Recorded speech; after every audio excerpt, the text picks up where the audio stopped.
Welcome in to the One South Coast Chamber podcast, the official podcast of the One South Coast Chamber, serving the business communities of southeastern Massachusetts. Today, I'm your host, Ian Trombley, Vice President of Public Policy, and today we're doing a Policy Pulse edition, an edition where we discuss different public policies and the impacts they have on the business community in southeastern Massachusetts. For today's episode, I'm thrilled to be joined by one of our very own state representatives, Carole Fiola. Representative Fiola represents the 6th Bristol District, which includes a portion of Fall River and Freetown. She is the chair of the Joint Committee on Economic Development and Emerging Technologies, and she also serves on the House and Joint Committee on Rules. Representative Fiola, welcome in. Thank you, Ian. Great to be with you. Great to be with you as well. We were just saying you're very into podcasts yourself. You like to listen to podcasts. I do. Have you ever been on a podcast before? I have never been on a podcast. Oh, well, welcome in. But I love to listen. When I walk, yes. I put on my earpods and I listen to everything. I Yes. listen to all kind of different things. Absolutely. Me too. Cutting the grass, driving, Yeah. politics, sports, whatever it might be. Crime. I love it. Crime. Crime, yes, yes. It's a change of pace for me, so Yes. I love to listen to those. Yes, great. So from a chamber's perspective or a business perspective, the Committee on Economic Development and Emerging Technologies is one of the most important committees, I would say, in the legislature that has one of the largest impacts on us. Can you tell us a little bit about that committee and what you hope to achieve as the chair? Sure. Thanks, Ian. Well, I was quite honored to be named chair of this committee. As you said, it's important, but what's fascinating is it encompasses everything. What isn't economic development, right? Right. So I laugh with my staff. I'm in meetings all day, every day, and I always say, wow, are we learning something new every day? The meetings change. One minute I'm with the gaming people, Yes, yep. Responsible gaming people, then the people who run the gaming. Then we are meeting with beer distributors and the impacts that has on their drivers, their employees, and their business. From that to the pilot boats, sort of like the tugboats and how they're impacted by what's going on with wind energy. Oh, interesting. We have the wind energy people. We have, it's all encompassing. Of course, AI. Yes. And data privacy are two areas of national, of course, regional, and I'm sure local concern as it evolves, Yes. the industry evolves. Workforce, all of these things. Everything runs under economic development. So we have a great committee, staff, and I have a great committee of members, House members in particular, that are just engaged. We are right now addressing, we have a couple of hearings scheduled. The next one will be on the 30th of October, and that will be on the Governor's Drives Act.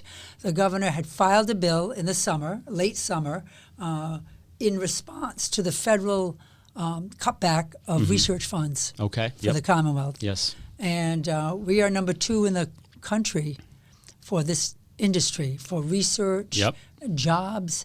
And while here on the South Coast, which of course is your concern and technically mine, as we look at a broader, and my hat has to be broader as the committee chair, research jobs are really important all over the place. Yes, absolutely. I'm hearing from colleagues who have a whole breadth of constituents who are in this arena, who may be losing their jobs. Some have already because of the pullback of research funds. Yes. And why is that so important? Because research in the life sciences not only provides jobs, but we are cutting edge. So this type of research, whether it's with hospitals, higher ed, whether it's from UMass Dartmouth all the way up to Harvard, you are dealing with research that results in commercialization of actual products that are life-saving. Right. And so as part of that, the governor filed a bill, very urgently saying, let's deal with this. And it is creating a fund. I won't get into all the details today because you have a lot to talk about, but they have made a proposal to use $200 million from the Fair Share Act, which was designated, the millionaire's tax, right. designated for education and transportation. So this would fall under education. yeah. And then another 200 million, so a total of 400. But that other 200 million would come from federal debt monies that we still have left over. Okay. So it would be 200 million.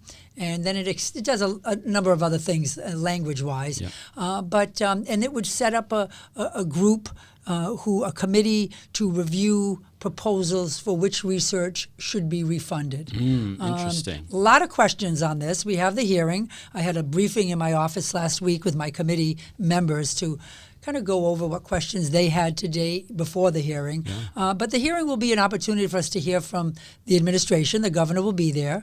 As a matter of fact, we had the meeting scheduled for the 23rd this week, but then she called me and said, I'm actually going to meet with Dr. Oz. I said, I forgot we had a Dr. Oz. But anyway, that's another story. But I'm going to meet with Dr. Oz on a very important issue on that date regarding the Medicare waiver and what that could mean for people here in the South Coast and everywhere in terms of health care benefits. So we rescheduled it to the 30th. And we'll hear from higher ed. We'll hear from hospitals. We'll hear from possibly researchers. The UMass Medical School, being a public institution, relies really heavy on these funds to fund an individual, say Ian Tremblay, who runs the research on perhaps pediatric brain cancer.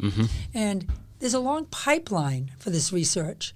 And if you cut it off after 5 or 10 years, you're going to lose all of that. So there are some, very valid points for doing something. Yes. Yeah. So we're going to look at that, but we also need to look at what other areas financially will be in need based on a lot of these cuts. Right. It's one thing to be efficient and make cuts. It's another to make cuts and cause a bit of devastation in some areas.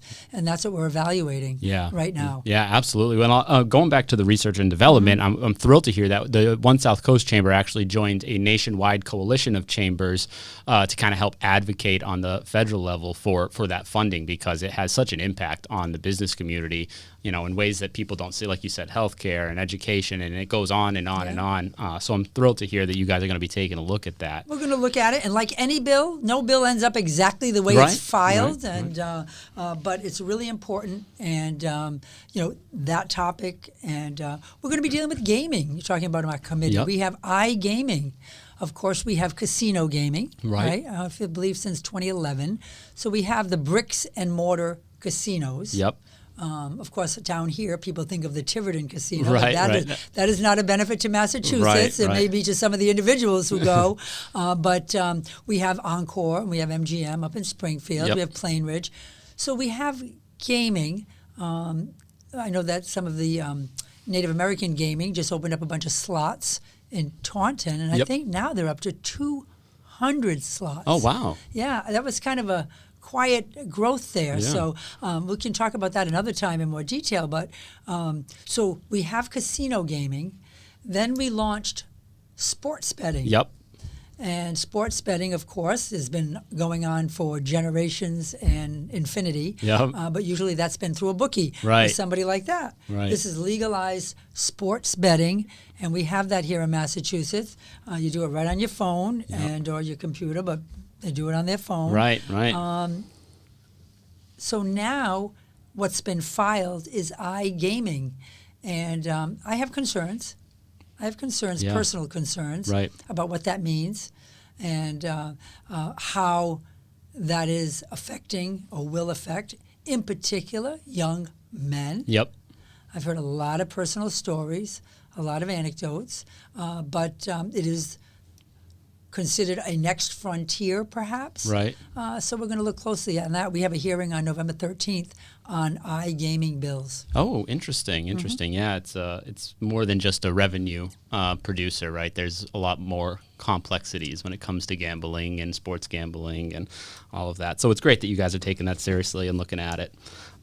So one thing I wanted to talk about was economic competitiveness here in Massachusetts. We hear that word a lot. I use that word a lot. In Massachusetts, we're lucky to have some things. We got some of the best healthcare in the world. We got some of the best education in the world. Wages tend to be higher here. Life expectancy is longer here in Massachusetts. But unfortunately, we're at the bottom in a lot of things, particularly housing costs are very high, healthcare costs, insurance, childcare is amongst the top in the nation, energy costs are high, and our traffic is, well, as bad as anywhere. As the chair of economic development, what do you hope to do to kind of make the state a little more competitiveness in some of those areas that I just mentioned that might be a little more challenging? So you're right. It's a great place to live, but it's expensive. Yes. And you pointed out some of the great things about our state and why we're number one in education. We have smart people. Yeah. We continue to work on that down here. In certain pockets have a little bit more to go in that area. Yes. But we are a great state, but we're expensive. Massachusetts is expensive. Let's talk about housing for a minute. Yeah. Last year we did a $5 billion bond bill for housing. Bottom line is we need more supply. But you know what? Everyone wants that supply, but just not in my yard. That's right. Just not in my town. Yep. And you've heard me in front of the chamber and other places and say, hey, guys, ladies, that's an issue because people need a place to live. More supply will bring down the costs. Right. It will. That's the way it works. We need to build more of all types of housing. Right. Here in Fall River, I can speak to that specifically. Yes, we have been doing that. Yep. And people talk about the market rate housing. Prior to building market rate housing, we have always, of course, talked about how Fall River is one of the least expensive places to live. Right. There is no least expensive place to live anymore. Right. Yes, we are lower than Boston and some of the suburbs around Boston, certainly. But every day we hear stories about people on fixed incomes trying to figure out. So all types of housing is needed. Yes. And I will use my plea once again to talk about the surrounding communities, Absolutely. Some very close to us here, that refuse to or find excuses to not build housing. And one of the things about housing is if you can find places to live, then you have your workforce, you're spending money in the economy. It's just a great multiplier. Absolutely. So our bill has a lot of provisions. It's being implemented now along with some of the governor's strategies and regulations to cut through red tape when it comes to building. We'll talk about energy in a minute, but I think if we can see more housing built, it would be, and not just in gateway cities. People, right. You could build more around here. Affordable isn't low income. Yep. Low income isn't always subsidized. Yes. A market rate is not luxury, although it's more expensive than affordable. And what's interesting, I just want to make this point, is we've built a few hundred units already, a couple of hundred units already in Fall River of market rate. Those are all net new units. They were not displacing buildings that already had housing. Right. So that has brought in new people or people who were living in a 2 or 3 family saying, now I've been working, I can afford to move on. Right. And now those units are available. And so the market rate, it's a misnomer that's making things less affordable. Right.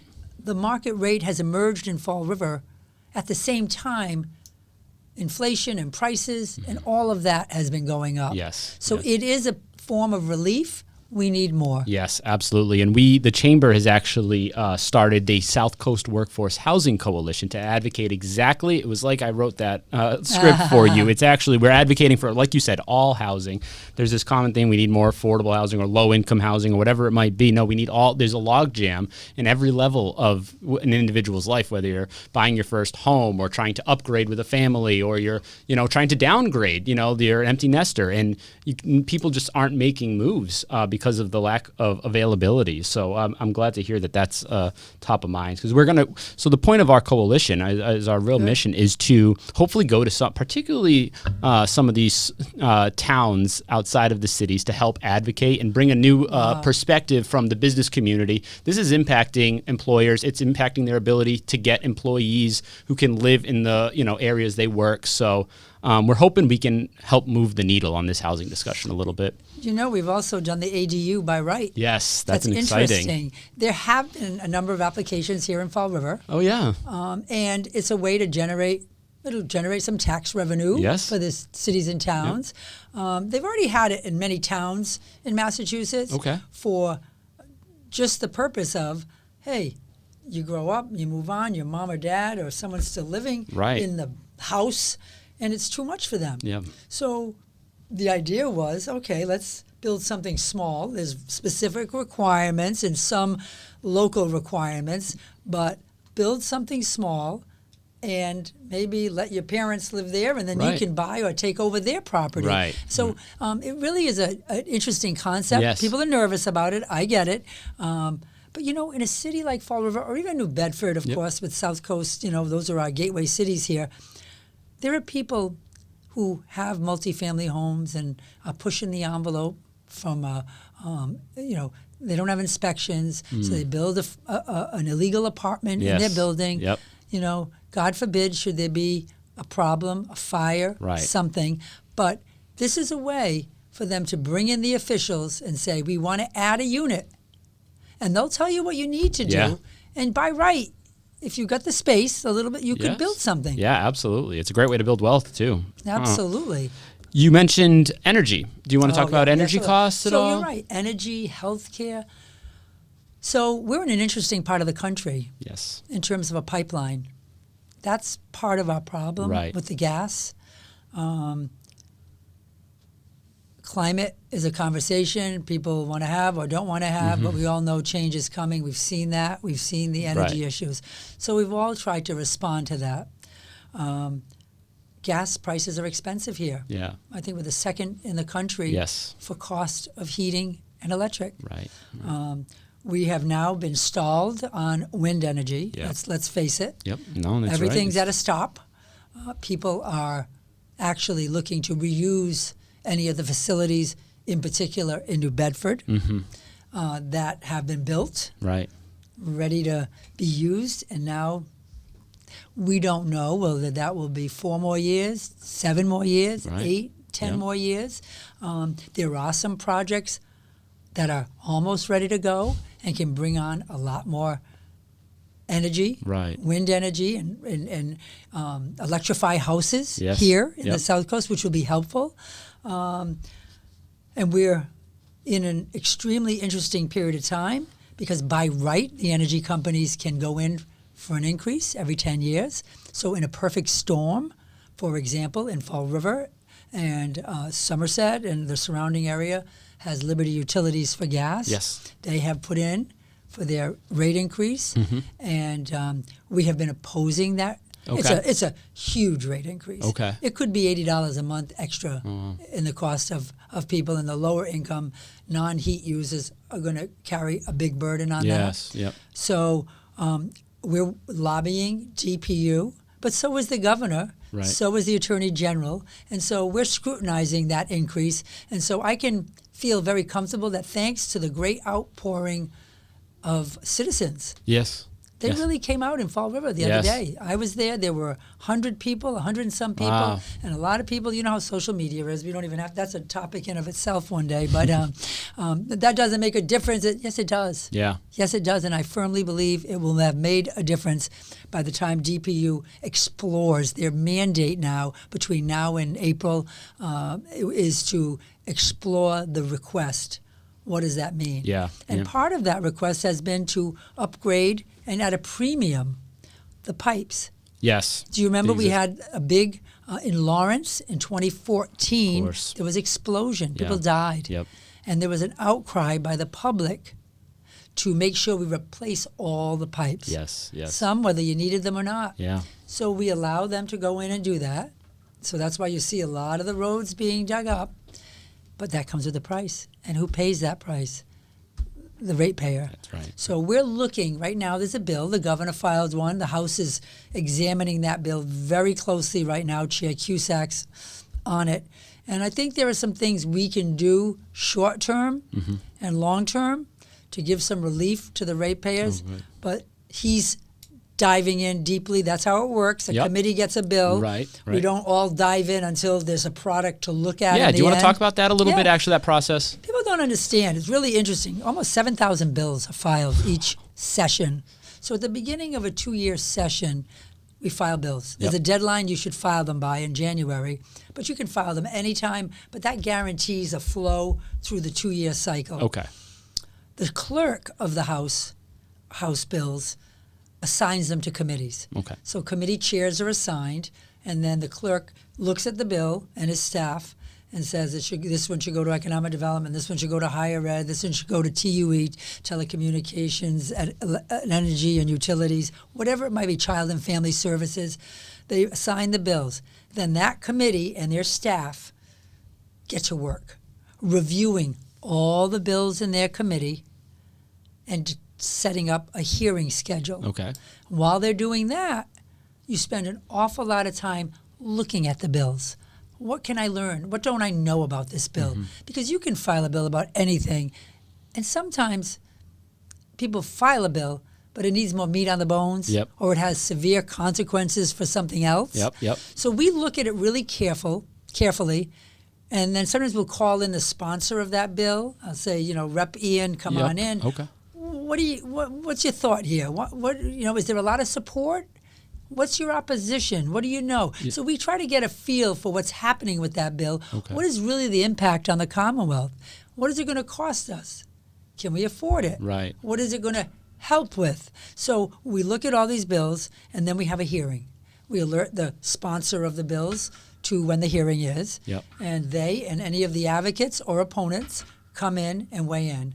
They can come in person. They can come virtually. That was the best thing that came out of COVID. Yes. We have to be in person, Yep. the House members. Right. So you can go online, just do like a Zoom. You can write in your testimony, and we take it all in.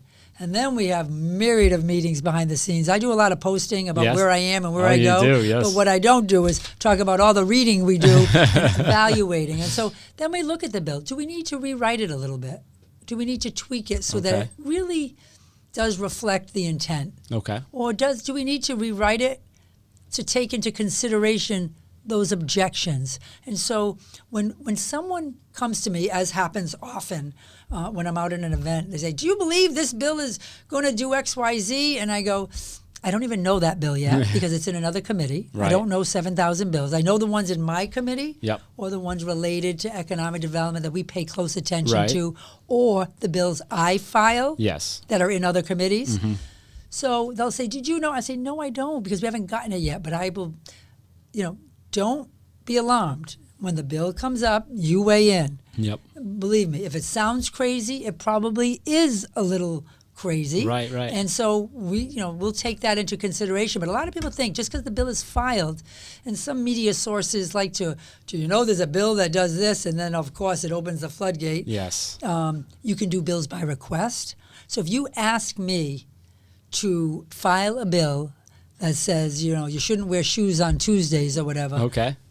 I got to file it for you. Oh, I may say to you, Ian, really? Yeah, because on Tuesdays, whatever, the weather is X, Y, I don't know, whatever your reasoning is, and there are people with different thought processes. Interesting. We file it by request. If you Okay. see a bill by request, that means, maybe I wasn't 100% sold yet on this Yes. bill, Okay. but someone was. So we'll say like sponsored by Rep. Fiola by request. By request. Okay, Yeah. So interesting. So it's an interesting process. This session you mentioned, I'm also on rules. Yes. Which is a committee. A lot of chairs are on it, or leaders. We set up rules this year, new rules, different rules, and people tend to think the legislature isn't transparent. That's a word I hear a lot. Right. I would refute that in the context of this. Go online. I tell everybody, go on the website. Go to malegislature.gov. Spend some time, instead of going on Facebook or something like that, go and look. All your reps. You can take you right to the bills they filed. It'll tell you where those bills are. It'll go to hearings. You can go to committees and hearings. You can see the video of every hearing that has taken place, who's testified, Who hasn't? Testimony will be placed in the website.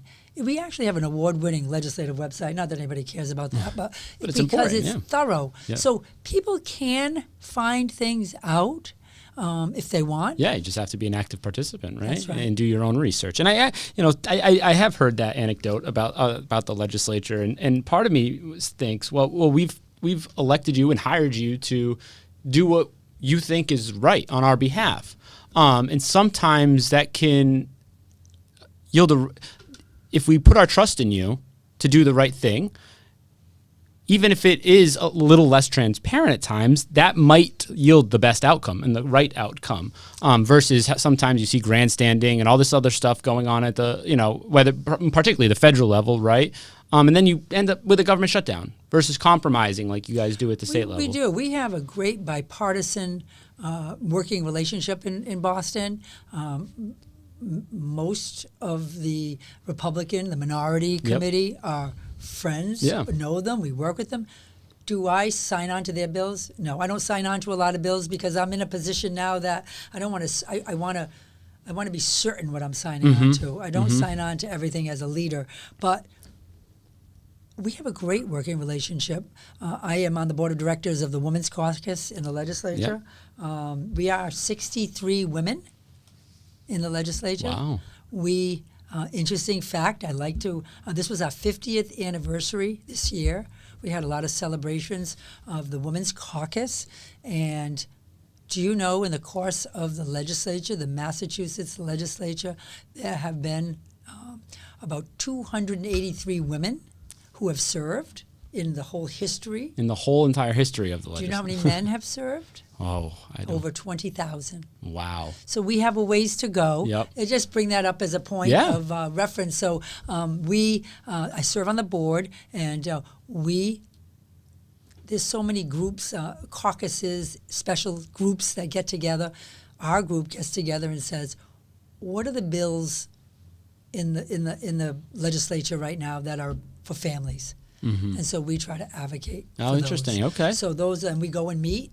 When we're not at events and we're not, voting and doing, we're setting up meetings with Speaker Mariano, Leader Jones in the Minority Party, and we go as a board of directors, and we've met with all leadership already this year. Here's our priorities. We vote on our priorities, and we let them know, keep an eye on this bill, this bill, this bill, and that's kind of how it works. So it's hard, I get it, for people. Until you're in the legislature, it's kind of fuzzy. Yes, right. Because it's not what you do every day. Yeah. But it's quite a fascinating process. I believe in it strongly. Yep. I know how hard people work. You mentioned you had Senator Rodericks on one of these podcasts. He was the only other elected official so far. He and his team work tremendously hard over in the Senate, our partners in the Senate, and it's a lot of work. But you know what? You have to have a passion and care deeply about your district, and I'll add alligator skin. Yes. And speaking of the district, we'll segue into your district of Fall River and Freetown. And as the chair of this committee, do you have any thoughts or on what kind of economic development or opportunities are ahead in your district specifically? Yeah. So again, I look at through two lenses. One is the entire Commonwealth, and we talked a little bit about research and how that might not be the biggest impact here. And I've even said that to people, gosh, simmer down on this, because my district isn't caring about this right now. They're caring about their electric bills. Yes. They're caring about day-to-day housing. They're caring about food security. These are important issues, okay? Right. So, but when I then wear my most important hat, which is to represent this district, my goal from day one has been to make sure that I am able to deliver benefits for this district, whether it's funding for the myriad of projects. And I think I'm very proud to say, since the time I've been here, as part of a delegation, there is no longer a time that people can say, nobody cares about this area. Nobody, Boston, it's not about here. Because when I'm in Boston, do you know what people say about us? What? Oh, you guys get all the attention. You're a gateway city, and you get all this money. And you've got cranes in the air along your waterfront. You've got wind in New Bedford. Again, we'll pause, but you got wind in New Bedford. You've got housing growth. You've got all this happening. You've been getting, it's funny, when I came on board, the Student Opportunity Act was one of the most important things we did, because that was to change the formula to reflect communities with poverty, English language learners, and social emotional behaviors. Right. And I hear now, we're ending it. We're not ending it. We're at a new plateau. So what we did was the formula was not reflecting those needs. Yep. So we spent a year or two going out and having meetings to talk about what people wanted to do, what people wanted. Yep. Superintendents, teachers, students, everyone, parents. And then came back and redid the formula. And guess what that formula did? That formula benefited gateway cities. To the tune, we ingested millions more as a benchmark each year, millions more than each of these communities would ever have gotten, to the point that in another year, Fall River, for example, will have a new benchmark, which is $90 million more from the state than it had before. So that'll be the new bench, the new floor. Yep. And then we move on. Well, what happened is people got so concerned about rural communities, busing, what are we doing with school populations? It's kind of, what about us? Yeah, you gateway cities are getting it all, Yep. right? Now the pendulum is, let's relook at what we need to do with this formula for the next, 3.0, right? Yeah. So that has begun. And there are going to be meetings, and I invite people to pay attention to when the chapter, I think there's one in Apponequet coming up. I believe it's in November. I should have the date with me. I didn't know what we were going to talk about here, but you'll see it on my calendar. Yep.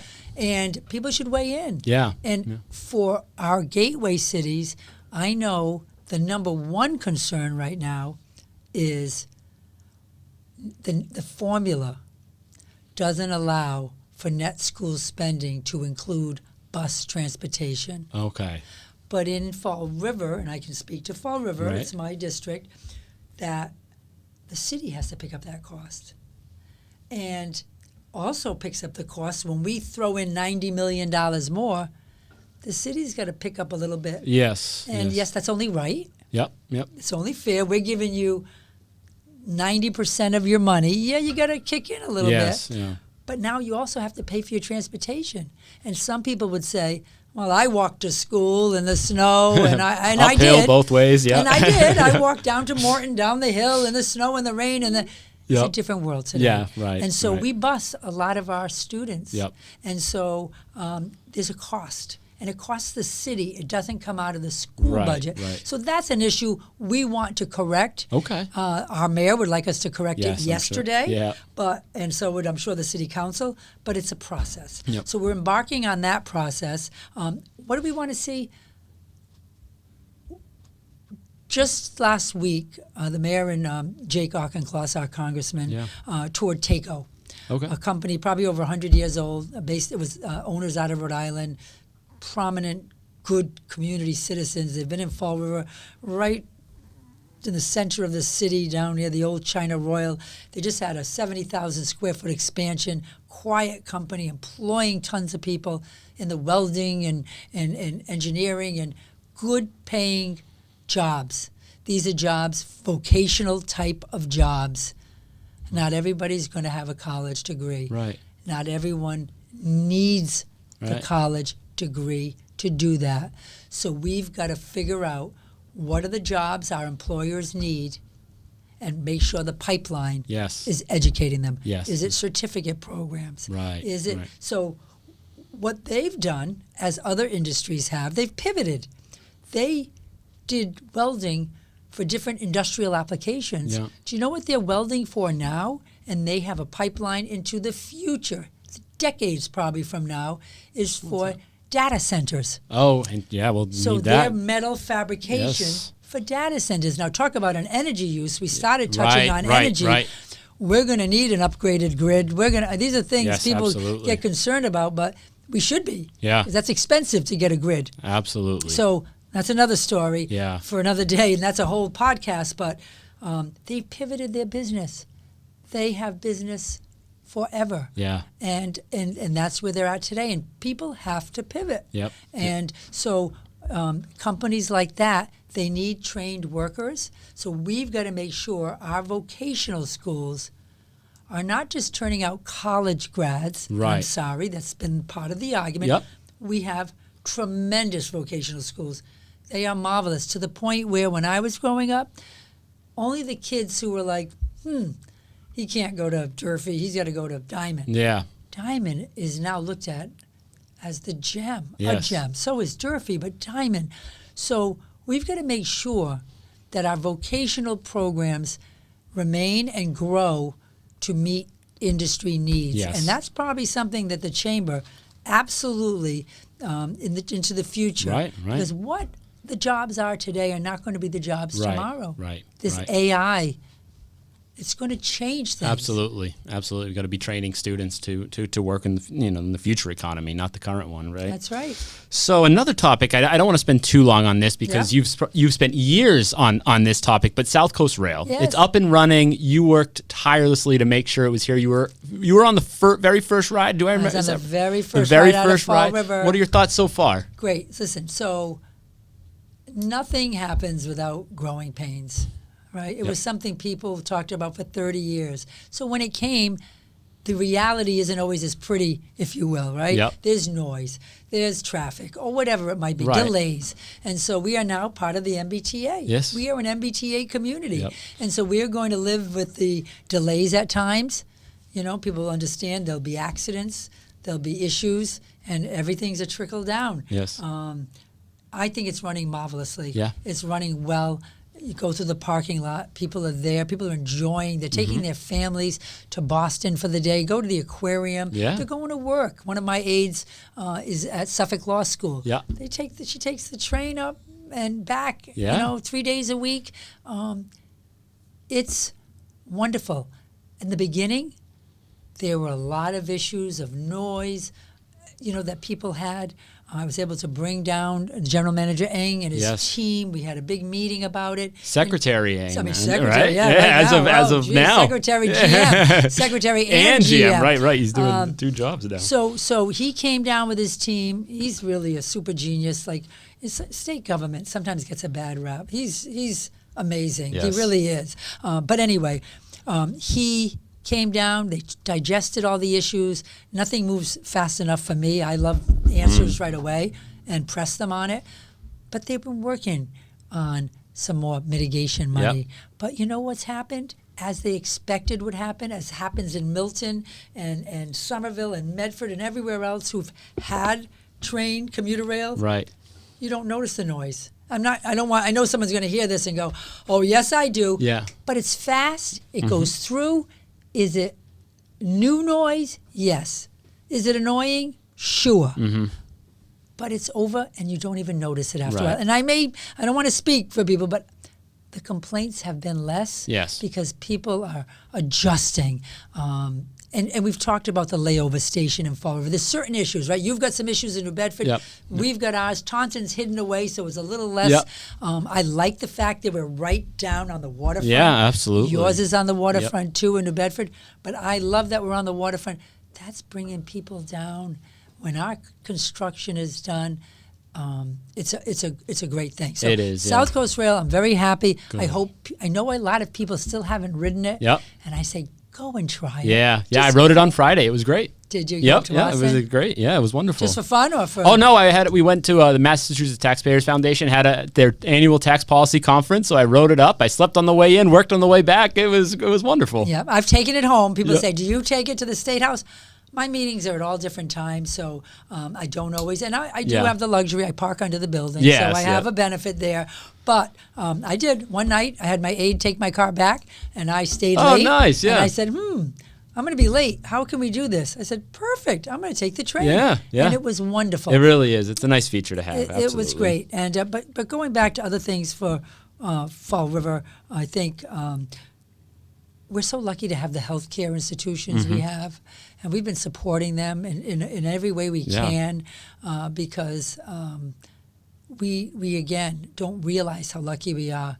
There are healthcare deserts throughout the state, and to have South Coast and Brown Health administering to our people with some award-winning care is really, and then to have a train ride away, world class in other areas. You don't need to go there, but we are in a perfect location for that. And so healthcare jobs continue to be our largest employer on the South Coast. Continue to be in high demand. So I encourage young people, go for healthcare. Anyway. Yeah, no, that's great. So another thing I wanted to talk about a little bit is it appears to me that you've made it a priority to stay connected with your constituents, whether it's coffee and conversations, your walk-in talks, the ladies' gatherings that you have. Do you want to talk about that a little bit and why you put such a focus on making sure you're connected with your constituents in your Thanks, Ian. Well, there's no job description. Yes, we vote. The only job requirement we have in this business is to show up and vote. And but you know, having been elected to this job later in my life, I always realized people would say, you only see your elected people when it's time for an election. And, you know, they don't show up. They don't go out. And I made it a point that I would show up, I would be active, and I'd be visible. And you know why? Because whenever I show up, now this weekend I had a lot of events on Saturday. I could have attended 4 more. I just physically couldn't. But when I show up, whether it was the Holy Name Fall Festival, whether it was the Alzheimer's Walk here, whether it was the St. Anthony of the Desert 50th anniversary, I see constituents. And every single time I'm out, someone says to me, you have a minute?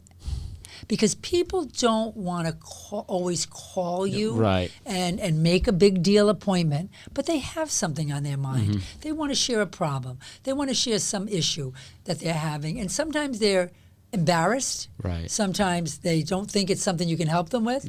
So they catch you at these events. And so there is nowhere that I go. I could tell you at every one of these events this past weekend, someone pulled me up. I was sitting at the table. I actually stayed for the dinner at the St. Anthony event because a good friend of mine was there, constituents. And someone said, excuse me, do you have a minute? I want to talk shop. I got up, I went out in the hallway, and we talked shop. And everything they say is confidential. I mean, my staff and I, you know, we work on the issues. But it's really important. And so I have a Keeping Up with Carole newsletter. I mean, I don't have to do that, but I just send it out to whoever wants it to, or maybe they don't want it, then they unsubscribe. But I do a radio show. I do the coffee and conversations, and that's another one. All of a sudden, someone pops into a local coffee shop, and that's where I do them, local coffee shops in the district. And, it's almost like, I didn't know you were going to be here. And they have an issue. And so constituent service, I told you, the only thing we have to do is vote. The number one thing I do, in addition to voting, in addition to working on the budget, in addition to working on legislation, in addition to showing up, the most important thing I do is constituent services. And if we can't do that, then you're not going to be in this business long. As long as you care and continue to show up, and this is the work for you. I love it. Absolutely. And what I really like about what you do is it's not just office hours. You do an activity. It's something fun. You're walking. You're having coffee. It's a nice way to connect with you. We have one coming up. People should look at my website because I have one. It's always loads of people show up at this one. It's a walk and talk in the historic Oak Grove Cemetery. And that is a cemetery where, of course, Lizzie and Andrew and Abby and Emma Borden are all buried. And we have a woman who's a self-made historian on that cemetery. She's part of the Friends of Oak Grove Cemetery. And Gail finds a topic. We work together. She does the topic and she does the talk. I do the walk. She does the talk. She finds a topic related to the cemetery for each walk I've done. Oh, We've done the board-ins. We've done the people involved with the trial, defense attorneys, people who testified. Oh, that's cool. We've done mill owners, people who were friends of presidents. Right. So we have one coming up. I can't tell you exactly what the topic's going to be, Okay. but people find it fascinating to walk and talk. And again, whoever shows up sometimes will grab me and say, Right. but it's the district. I'm so proud of the district Yeah, I represent absolutely. that I like to show it off. And we've done dozens of walk and talks. And Yeah. if anybody has an idea, they should reach out. So on that, where can our listeners learn more, follow along with what you're up to? You're so active on so many different places. Do you mind letting our listeners know how to follow along? My Facebook, Carole Fiola. Yep. I have a personal one that people friend request, and I never look at those. So but CaroleFiola.com. I have a page. Okay. So that's probably Facebook's the best place. Great Yep. place, but not just to reach me. I have a district phone number. Okay. I have a Boston phone number. Okay. I have an email address. Yep. And frankly, if someone wants to reach us with an issue or concern, they should call the office or email. Okay. That way, my team and I don't kind of lose it. Sometimes people will, I have a personal Facebook, I have a business Facebook, my elect Facebook, and people send me a message, and it says right after they send the message, the best way is to call or email, but they send it there, and sometimes I don't see it quite the next day. Right. But we have a 24-hour policy for returning calls, and my team is excellent. I'm Absolutely. very blessed. Awesome. Well, Representative Fiola, thank you so much for joining us today. It's been a wonderful time having you, and I Thanks, thoroughly Ian. enjoyed this conversation. We'll wrap it up here. Thank you all for joining us today on the One South Coast Chamber podcast. Make sure to follow and subscribe to the show wherever you get your podcasts so you can stay tuned in whenever we release new episodes. Also, remember to follow us on Facebook, Instagram, LinkedIn, and TikTok now at One South Coast Chamber for daily updates. See you next time. Bye-bye.